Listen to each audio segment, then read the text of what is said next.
যে উজ্জ্বল ভাই হিসাবে চিনি, সারা জীবন যার সিনেমা থেকে বিচারের বকা খেয়েছি, বাপ মায়ের বকা খেয়েছি, টাকা চুরি করেছি, সেই উজ্জ্বল ভাই এখানে আসবেন।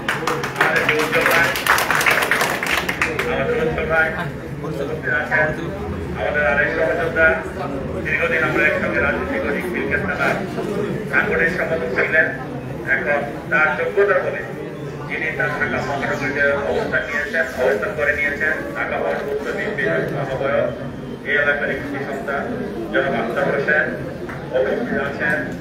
আমাদের এই থানার বিপ্লবী সভাপতি জনাব ফজলু ভাই সহ, ফজলু ভাই, স্বপন ভাই, আনোয়ার ভাই সহ, মোবারক ভাই সহ বিএনপি নেতৃবৃন্দ, আমাদের সাবেক সাধারণ সম্পাদক বাবু, সিনিয়র সহ সভাপতি রাজীব, এবং আমাদের বর্তমান সভাপতি সাধারণ সম্পাদক সহ বিএনপি সহযোগী সংগঠন নেতৃবৃন্দ, সামনে বসা আমার সহযোগিতা সভাপতি। আসলে বক্তব্য দেওয়ার প্রোগ্রাম এটা না, তারপরেও আমাদের মহিলা চাচ্ছি ক্রিকেট খেলার মহিলারা কিন্তু সবচেয়ে শক্তিশালী,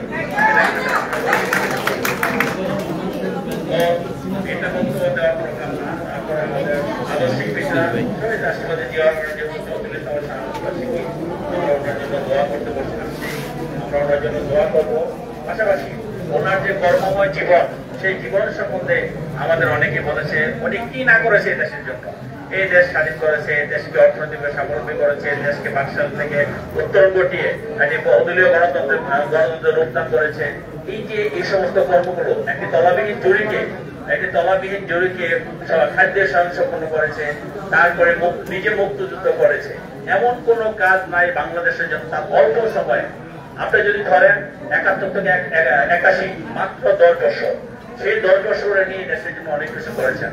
যদি উনি হয়তো বেঁচে থাকতেন আজকে দেশের অবস্থান কি হতো এক আল্লাহ মাহবুব জানে। তবে আমরা যে ধারাবাহিকতা দেখেছি, সেই ধারাবাহিকতা অনুযায়ী আজকে আমরা যে সিঙ্গাপুর বলি, আমেরিকা বলি, মালয়েশিয়া বলি, তাদের থেকে কোনো অংশে কম থাকতো না, এটা আমরা বিশ্বাস করি। তো যাই হোক, আল্লাহ রাব্বুল আলামিন তার যোগ্য উত্তরসূরি রেখে গিয়েছেন। তার পরবর্তী দেশটি বেগম খালেদা জিয়া, তার পরবর্তী তারেক রহমান।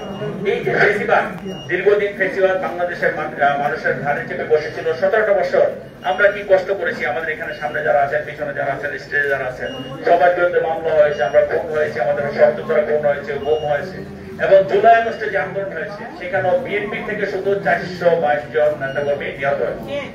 আমরা এত কিছু করার পরেও এখন কিন্তু সেই ফেসিবাদ বাংলাদেশ থেকে মুক্ত হয় নাই। এবং বর্তমান যে অন্তর্বর্তীকালীন সরকার আছে, বিএনপি সহ সারা দেশের মানুষ তাদের সমর্থন করেছে। ডক্টর ইউনূসের নেতৃত্বে যে অন্তর্বর্তীকালীন সরকার আছে, কিন্তু তিনি কি বলছেন, তিনি কি করতেছেন, তার চরিত্রে, তার আচরণে কিন্তু আমরা ফেসিবাদের আচরণ দেখতে পাচ্ছি। আমরা যখনই কোনো নির্বাচনের কথা বলি, তখন তিনি বিরক্ত হন, তখন তিনি সেটাকে অন্যবার দিকে প্রবাহিত করেন, তখন তিনি সংস্কারের কথা বলেন। আরে ভাই, সংস্কারটা চলমান প্রক্রিয়া, সংস্কার তো হবেই, হচ্ছে এবং আগামী দিনে হবে। আমাদের আক্তার ভাই বলেছে, বিএনপির চেয়ে বড় সংস্কারকারী দল বাংলাদেশে আর কোনো সৃষ্টি হয় নাই। আমাদের শহীদ রাষ্ট্রপতি জিয়া রহমান সংস্কার করেছেন, দেশটি বেগম খালেদা জিয়া সংস্কার করেছেন, তারুণ্যের অহংকার আমাদের তারেক রহমান একটি দফা বাস্তবায়ন করলে এই দেশের সংস্কার আর কি থাকবে।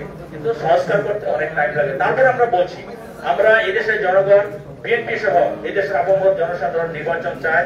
আপনার যে সংস্কারগুলো যদি দরকার হয়ে থাকে, 9 মাস আপনি কি করেছেন, নির্বাচন কমিশনে কি সংস্কার করেছেন? নির্বাচন কমিশনের যে সমস্ত নির্বাচন সংক্রান্ত যে সমস্ত ব্যাপারগুলো আছে, সেগুলো যদি সংস্কার করতে হয় আপনি করে ফেলেন, আপনি তো না করে কেউ, কিন্তু আপনি তো করতেছেন না। আপনি জুলাই আগস্টে যারা হত্যা হয়েছে, কয়টা মামলা চার্জশিট হয়েছে, কয়টা মামলা আন্তর্জাতিক ট্রাইব্যুনাল উঠেছে, সেগুলো নিয়ে তো জনগণ প্রশ্ন করছে। যাই হোক, সেটা একটা বিশদ আলোচনা, আমি সেদিকে যাব না। গত পরশুদিন তিনি বিদেশে থেকে বলেছেন যে একটি দল নাকি বাংলাদেশ নির্বাচন চায়। আপনি ভুল ব্যাখ্যা দিয়েছেন। একটি দল বাংলাদেশ নির্বাচন চায় না, বাংলাদেশের সাধারণ মানুষ সমস্ত দলেই নির্বাচন চায়, 2-1টি ছাড়া, এবং যাদের এখনো নিবন্ধনই হয়নি। আমরা সেদিকে যাব না। আমরা বক্তব্য হলো, জনগণের আশা আকাঙ্ক্ষা নিয়ে জুলাই আগস্টে যে বিপ্লব হয়েছে, সেই বিপ্লবে সফল হয়েছে। এই দেশে মানুষ গত 17 বছর তারা ভোটাধিকার থেকে বঞ্চিত হয়েছে। এই দেশে 17 বছর মানুষ তাদের অধিকার থেকে বঞ্চিত হয়েছে। সেই অধিকার রক্ষা করার জন্য জুলাই আগস্ট সৃষ্টি হয়েছে, এবং সেখানে বিএনপির নেতৃত্বে সেখানে আন্দোলনকারীরা সফল হয়েছে। কাজেই এই সফলতার ভাগ এদেশের জনগণকে দিতে হবে, এই সফলতার সুফল বাংলাদেশের জনগণকে দিতে হবে, সেটাই কিন্তু বলছে। যাই হোক, আমি সেদিকে না গিয়ে আমি শুধু বলবো, আজকে যে যত দ্রুত সম্ভব আপনি নির্বাচনের ডেট দিবেন। আমাদের পার্টির ভারপ্রাপ্ত চেয়ারম্যান জনাব তারেক রহমান স্পষ্টই বলেছে ডিসেম্বরের পূর্বে নির্বাচন করা সম্ভব। কিন্তু আমরা বলছি, আমাদের পার্টির ভারপ্রাপ্ত চেয়ারম্যান জনাব তারেক রহমান সাহেব বলেছে ডিসেম্বরের মধ্যে অবশ্যই নির্বাচন দিতে হবে। আর যে ব্যক্তিগতরা আপনার সাথে বসে বসে কাজ করতেছে তাদের ব্যাপারে আপনাদের ব্যবস্থা নিতে হবে।